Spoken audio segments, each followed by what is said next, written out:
UFC 300 has a bunch of storylines, and starting off with the first one, we have Bobby Green versus Jim Miller. So Bobby Green has become something of a fan favorite. He's a fun fighter. He fought Islam and he got destroyed. He also fought Drew Dober, got knocked out, fought Jalen Turner, got knocked out. So Bobby Green is fully in that fun fighter mode. He was on the live weigh-in show. He's out of it, and he's going against Jim Miller, who obviously fought in UFC 100 and 200 and is honestly fighting better than before. So that's a really nice, fun fight to start off the card and get us going. Then we have Jessica Andrade versus Marina Rodriguez. Now, Jessica Andrade is the most on and off fighter you will have. Sometimes she'll knock someone out, sometimes she'll get knocked out, and honestly, I feel like she switches weight class more than any other fighter. Marina Rodriguez is in a somewhat similar situation, except she never reached that peak that Jessica Andrade did. This fight has a lot of implications for the women's strawweight division, and honestly is one of the few fun fights there is in that weight class in general. Then we have Yusuf versus Lopez, and Diego Lopez is going to become a Brazilian superstar. He is so clearly the next big thing in featherweight besides Topuria that Lopez and Topuria is probably going to be the biggest fight in that division's history since the Conor fight. I know that might surprise some of you, but Diego Lopez already has a huge following. Fight with Ivalov when he stepped in was one of the best fights on that whole card, and he's come out and submitted people every single fight. And Yusuf, he's funny on Twitter. He's a good fighter, a somewhat well-known name. He doesn't have that much hype behind him, but he does only have 3 losses, so there's something for him to gain too.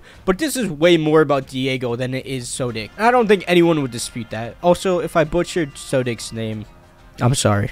Holly Holm versus Kayla Harrison. Now, Holly Holm was really coming into that second prime, it seemed like, at the age of 39. And obviously, she was a boxing champion as well. But this is way more about Kayla Harrison and seeing how good she actually is. Now, she was supposed to be fighting Amanda Nunes, and that would have been a way bigger fight. Kayla Harrison lost. Amanda Nunes retired. Holly Holm was gonna get a title shot, then lost. So now this is happening. So it's kind of like this could have been really exciting. But now it's just a nice little add-on. Kayla Harrison losing before coming over isn't the biggest deal in the world, but what is the big deal is the fact that this is happening at bantamweight, and Kayla Harrison is ginormous, and she used to fight at 45, so I don't really know how this is going to go for her. I don't really see her doing well in this fight with that level of weight cut. Holly Holm is used to needing to be taken down. Holly Holm is going to use her kicks, but it's a big fight nonetheless. Next, we have Deiveson Figueiredo against Cody Garbrandt. This fight makes no sense for Deiveson whatsoever. I don't know why he's fighting this far down after beating Rob Font. He should have been calling out the Robs, the Peter Yans, but whatever. This is still a fun fight because Cody has been looking better than ever. I don't think we need to see Cody crawl his way back up the rankings so long as his chin is legit.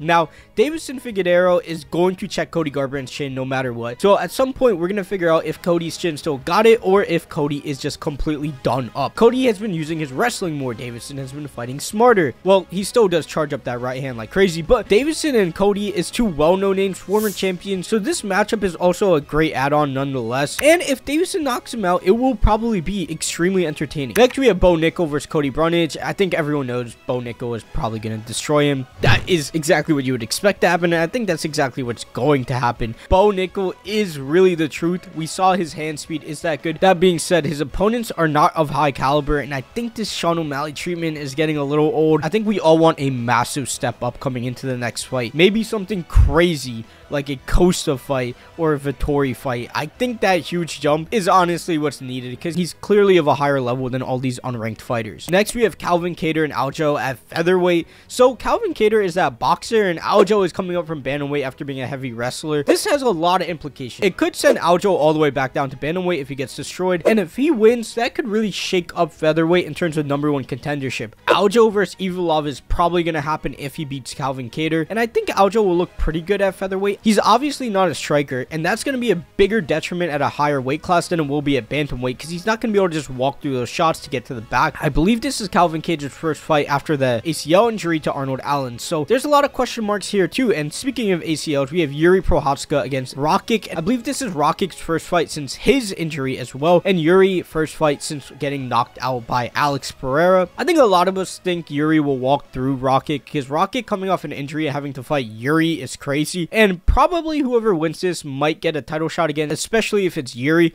but that's mainly because of the lack of superstars at light heavyweight. You have Ankalaev waiting in the wings. Jamahal is obviously the main event, and then Jan is right there too, as well as you have Izzy. So as you can see, they're really pulling from a lot of former champions and really reusing the same components, so there's a chance Rocket can jump the line too, especially after Ankalaev. So this sort of pseudo #1 contenders fight is going to be a hype matchup nonetheless. Then you have Charles versus Arman, straight up #1 contender fight. This is going to be an absolute banger. Is Charles too old?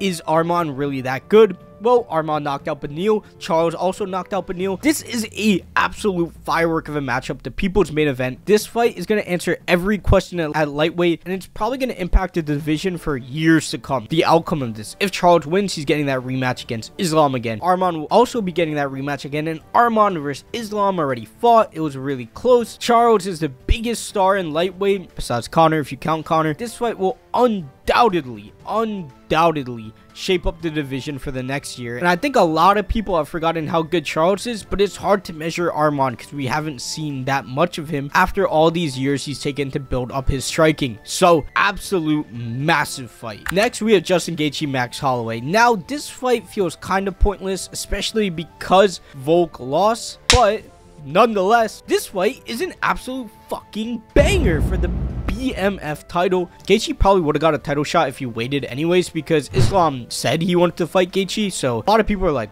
why are they not just waiting to fight? But with Ramadan and whatever, Gaethje taking an extra fight is pretty badass. And Max Holloway, having done everything at featherweight and seemingly not gonna get a title shot because Volk was the champion, coming up is also sick. I rewatched Max Holloway versus Dustin a little while ago, and honestly, it was not as close as I remember. I really hope Max doesn't get fucked up, and I really hope Max's chin doesn't crack, but it might. And Gaethje is known to crack fighters, so it's kind of scary, it's kind of nerve-wracking, but it's Max Holloway. We have to believe, and there's no way that this fight isn't an absolute banger. Ironically, I think the least hyped fight on this card is Weili versus Yan. I don't know much about Yan. I saw her knockout over Andrade. It was good, but before that, I don't think anyone was really looking at her like that. A lot of people were like, oh, why is this fight on the card? But nonetheless, Weili is exciting, and Yan having a knockout in her last fight is also exciting, so it should be a good matchup, but I don't think it's a hot take to say that this fight is getting talked about the least out of every other fight on 300. I think it might be a sleeper fight. I hope it's a sleeper fight and it will be a banger. And then we get to Alex Pereira, Jamahal Hill, which is not the main event we all wanted, but it's the main event we got, and hopefully it still delivers. I mean, Alex coming in and defending his title would be huge. Jamahal said he wasn't going to wrestle, so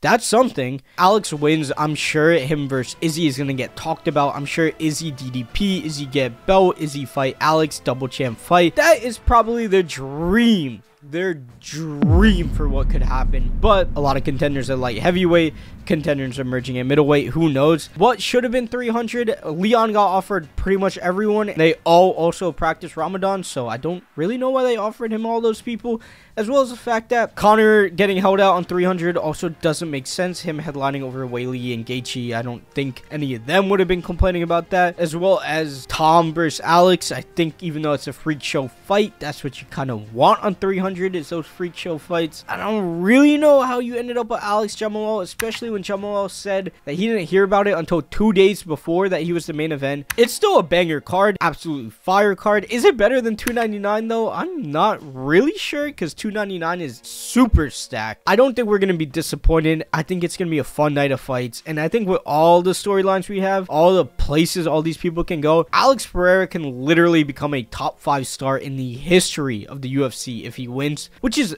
absolutely nuts to think about. Someone coming in from kickboxing to be that good. Jamahal will probably get the attention he deserves if he wins. Weili is going to explode in China if she wins this fight. Not that she's not already huge in China, but by having these two Chinese fighters fighting against one another on 300, I'm sure the marketing that's going to be going on in that region specifically is going to be huge. Like, absolutely massive. One who wins on this for the two Chinese fighters, it would be even more so. And Max Holloway versus Gaethje is a legacy fight that we'll all talk about. We'll all probably question why it happened in a few years, but nonetheless huge. Charles versus Arman, new gen versus old gen. There's so many storylines here to talk about that you don't even know. Like, Charles comes out and sometimes he looks like a world beater while he's on the ground, and then Arman has the craziest build I've ever seen. So UFC 300, a lot to be hyped about. You should check out this video on why nobody in the UFC ever retires as champion. If you enjoyed this, leave a like, subscribe, and don't forget, we're just getting started. We're going to stay consistent, and I'll see you in the next video.